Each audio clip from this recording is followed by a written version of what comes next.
دەستگای هەواڵگری تورکیا کوشتنی بەرپرسێکی پەکەکەی لە سنووری شنگال ڕاگەیاند. میدیای فەرمی تورکیا لە دەستگای هەواڵگری وڵاتەکان گواستیەوەتەوە کە لە ئۆپەراسیۆنی تایبەتدا توانویانە یالماز بایرام ناسراو بە عەگید گێڤەڕیان لە سنووری شنگال بکوژن.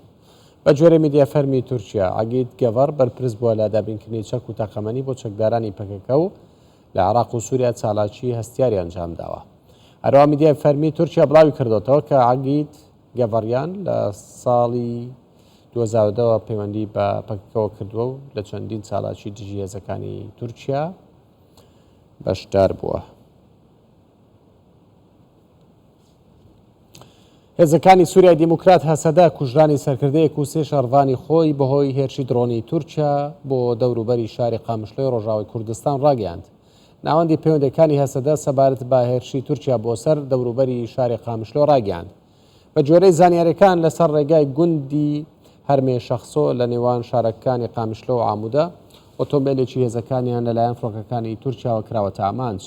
ئەنجامدا سەرکردەیەکی هەسەدە و سێ چەکداری دیکە گیانیان لەدەستداوە و دوو چەکداری دیکەش بریندار بوونە. بە جۆرەی زانیاریەکانی هەسەدا ئەوانەی گیانیان لەدەستداوە بە ناوەکانی ئارام محەممەد ئیبراهیم، دیار جومعە خەلیل، ئەحمەد فازل سمۆ و بەرزان مستەفا شێخموس ڕۆڵێکی گرنگیان هەبووە لە شەڕی داعش. ئاوکات بەڕێوەبەرایەتی خۆسەر لەبارەی ئەو هێرشەوە ڕاگەیاند پێویستە هاوپەیمانی نێودوڵەتی هەڵوێستێکی ڕوونی لەبارەی هێرشەکەی تورکیا بۆ سەر قامشلۆ هەبێت.